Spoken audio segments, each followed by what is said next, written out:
नमस्कार दोस्तों, पाथफाइंडर में आप सभी का स्वागत है। मेरा नाम है डॉक्टर महिपाल सिंह राठौड़ और आज इस लेक्चर में हम चर्चा करेंगे हाल ही में लॉन्च किए गए गैलीलियो प्रोजेक्ट के बारे में। ये प्रोजेक्ट हार्वर्ड के कुछ वैज्ञानिकों ने मिलकर लॉन्च किया है और इसका लक्ष्य है एक्स्ट्रा टेरेस्ट्रियल टेक्नोलॉजी के बारे में जानकारी एकत्रित करना। एक्स्ट्रा टेरेस्ट्रियल को हम कई बार यूएफओ कह देते हैं कि अनआइडेंटिफाइड फ्लाइंग ऑब्जेक्ट आम बोलचाल की भाषा में, लेकिन इनके कुछ टेक्निकल टर्म्स हैं जिनके बारे में हम इस लेक्चर में पढ़ेंगे, तो उन्हें याद रखना। और ये प्रोजेक्ट के क्या लक्ष्य हैं और किस तरह से ये प्रोजेक्ट काम करेगा, ये भी आपको आज मैं बताऊंगा। प्रोजेक्ट की सबसे पहली बात तो आपको ये याद रखनी है कि इसे नासा या अन्य किसी स्पेस एजेंसी ने चालू नहीं किया है। It has been launched by the astronomers and scientists of Harvard university.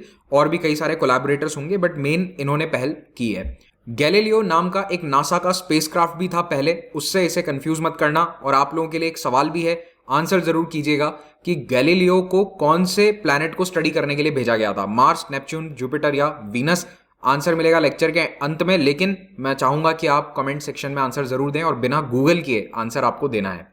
Unacademy app पर मुझे फॉलो जरूर कीजिए, वहां पर आपको मेरे स्पेशल क्लासेस की अपडेट्स प्राप्त हो जाएंगी। हर वीकेंड पर मैं स्पेशल क्लासेस लेता हूं, तो आज यानी शनिवार को हिस्ट्री ऑफ जयपुर आमेर और किसान सभा आंदोलन ऑफ 1920, इन दो टॉपिक्स पर स्पेशल क्लासेस होने वाली हैं।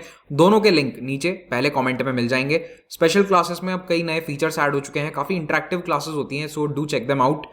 अगर आप यूपीएससी एस्पिरेंट हैं तो अनअकैडमी के सब्सक्रिप्शन में आपको बहुत ही अच्छा कॉम्प्रिहेंसिव तैयारी का एक प्लेटफॉर्म मिलेगा। प्रीलिम्स, मेंस की क्लासेस, टेस्ट सीरीज, ऑप्शनल की क्लासेस, टेस्ट सीरीज और प्रिंटेड मटेरियल, सब कुछ यहां पर आपको अवेलेबल होगा इन वन कोर्स। तो ये जो कॉम्बो सब्सक्रिप्शन है वो 57,000 भी नहीं बल्कि 49,700 रुपीज में आपको अवेलेबल होगा, अगर आप महिपाल कोड यूज करके उसे अवेल करते हैं।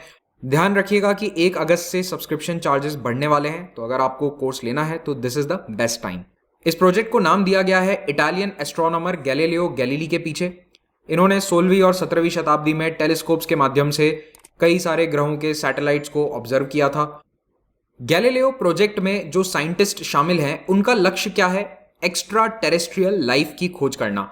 एक्स्ट्रा टेरेस्ट्रियल का क्या मतलब होता है? जो हमारे धरती ग्रह से नहीं है।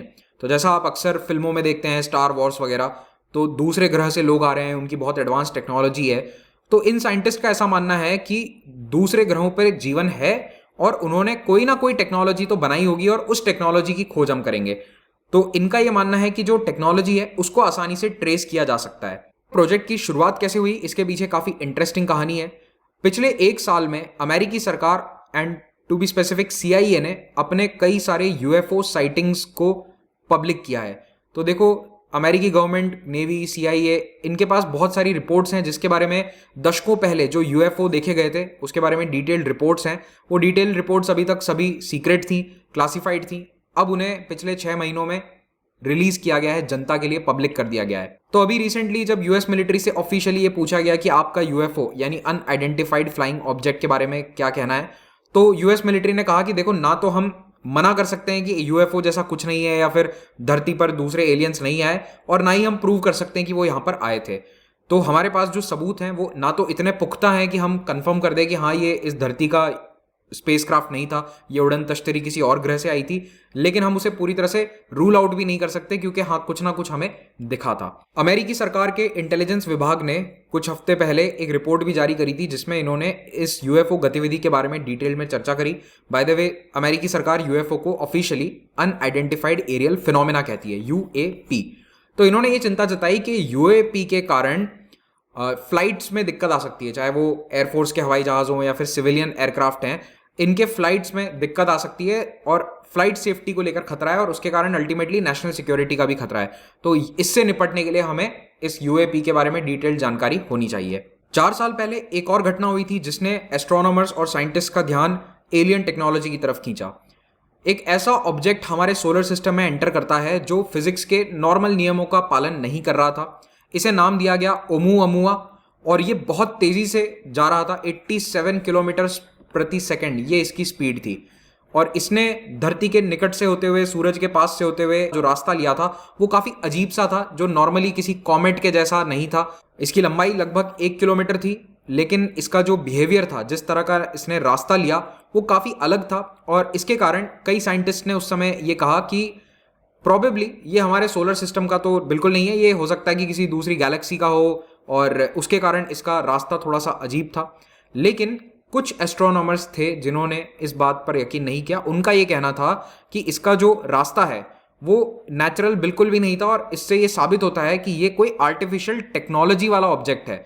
यानी कि जैसे हमारे स्पेस क्राफ्ट होते हैं जो हम भेजते रहते हैं मार्स, जुपिटर वगैरह पे देखने के लिए, चांद के आसपास सैटेलाइट्स होते हैं हमारे, कुछ उस तरह का ये ऑब्जेक्ट है, लेकिन ये इंसानों ने ऑब्वियसली नहीं बनाया है। तो ये ओमुअमुआ के कारण रहस्य काफ़ी गहरा गया।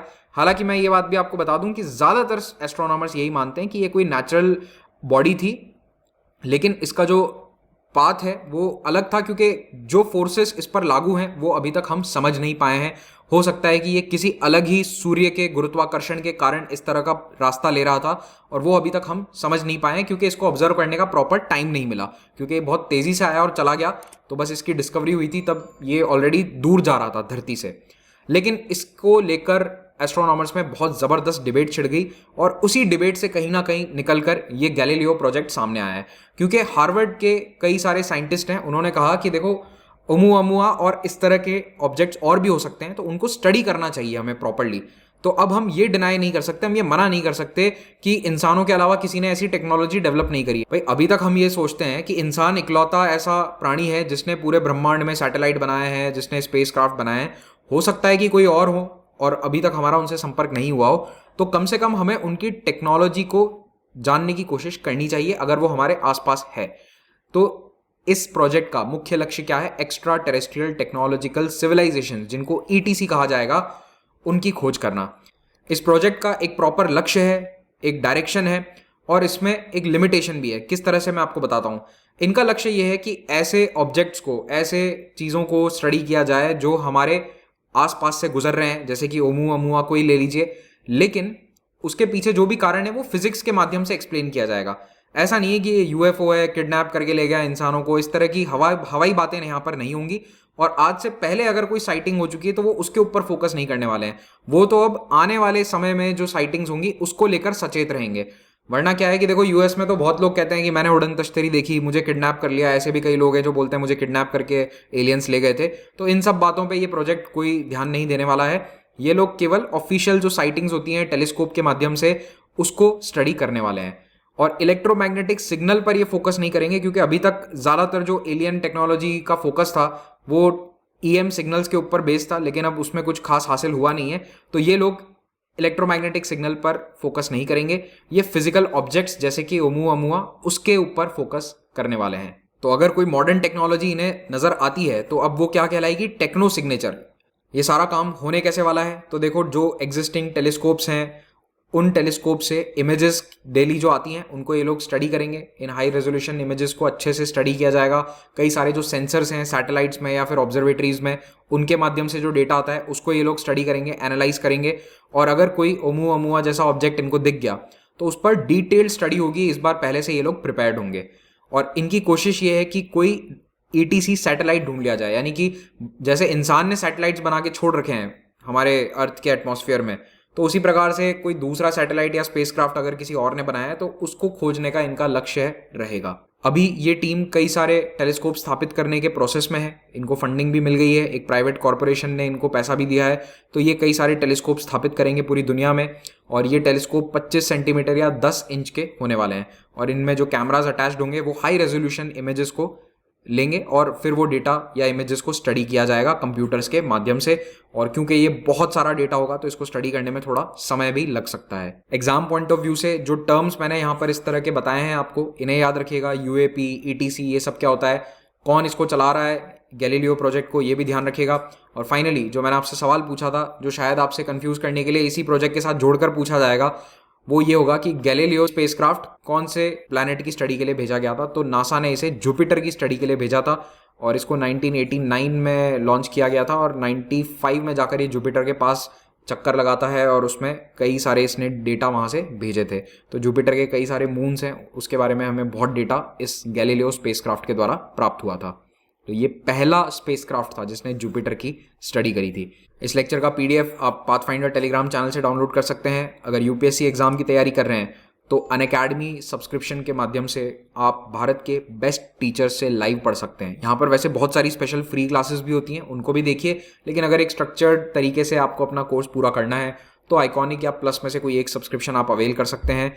दोनों ही सब्सक्रिप्शन में आपको 10% फ्लैट डिस्काउंट मिल जाएगा अगर आप महिपाल कोड यूज करते हैं while you are getting the subscription. Optional के भी कोर्सेज यहाँ पर अवेलेबल हैं, लेकिन अगर आप जीएस और ऑप्शनल का कंबाइंड कोर्स इस वक्त अगर लेंगे तो आपको बहुत बेनिफिट मिलने वाला है।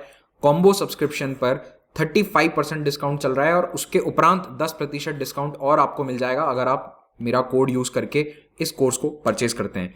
तो याद रखिए, ये ऑफर केवल 2 अगस्त तक है, इतना डिस्काउंट उसके बाद नहीं रहने वाला है। और कॉम्बो सब्सक्रिप्शन में मेंस, प्रीलिम्स, ऑप्शनल सभी की क्लासेस, तीनों की टेस्ट सीरीज और प्रिंटेड किताबें, ये सब कुछ आपको मिल जाएगा। तो प्रिंटेड बुक्स का सेट भी आपको मिलेगा। ईएमआई ऑप्शन पर भी आप इस कोर्स को अवेल कर सकते हैं।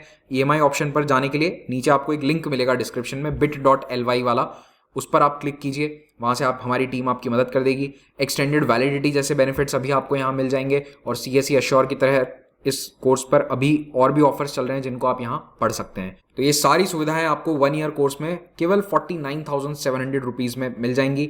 याद रखिए, अगर यही सब कुछ आप अन्य ऑफलाइन या ऑनलाइन इंस्टीट्यूट्स में लेने जाएंगे, it will cost you more than 2 lakh 3 lakh rupees. तो उससे कई गुना कम पैसों में ये आपका पूरा कोर्स हो जाएगा। और जैसे ही आप सब्सक्रिप्शन लेते हैं तो एक बैच ज्वाइन कर लीजिए। बैचेस में एक टाइम टेबल होता है और इस टाइम टेबल के अनुसार आपकी क्लासेस चलेंगी। तो हिंदी, इंग्लिश मीडियम और अब रीजनल लैंग्वेजेस के अंदर भी कोर्स अवेलेबल हैं। अगर आपका टारगेट 2023 का एग्जाम है तो आप 2 ईयर बैच ज्वाइन कीजिए, 2022 है तो 1 ईयर बैच। और अभी फिनिक्स बैच में मेरा मिडिवल हिस्ट्री का कोर्स भी स्टार्ट होने वाला है। सभी प्लस सब्सक्राइबर्स क्लास को ज्वाइन कर सकते हैं। 19 अगस्त से ये क्लास स्टार्ट होने वाली है। हम 12 घंटे में पूरी मिडिवल हिस्ट्री को कवर करेंगे। अनअकैडमी प्लेटफॉर्म पर 3 टेस्ट सीरीज चलती हैं जो कंप्लीटली फ्री हैं। यहाँ पर एमसीक्यू सॉल्व करके अपना स्कोर बेहतर कीजिए और रविवार को कॉम्बैट में हिस्सा लो, तो उससे आपका कॉम्बैट में अच्छा रैंक आएगा। अच्छी रैंक से आपको एक तो स्कॉलरशिप मिलेगी और 8 अगस्त को जो कॉम्बैट है उसमें आपको बहुत सारे प्राइजेस भी जीतने के लिए मिल जाएंगे। जहां पर भी आपसे इनवाइट कोड या अनलॉक कोड मांगा जाता है, यूज दिस कोड कॉम्बैट के लिए भी, और इससे आपको सारा फ्री कंटेंट अनलॉक हो जाएगा। Thank you very much for watching this. Have a great day.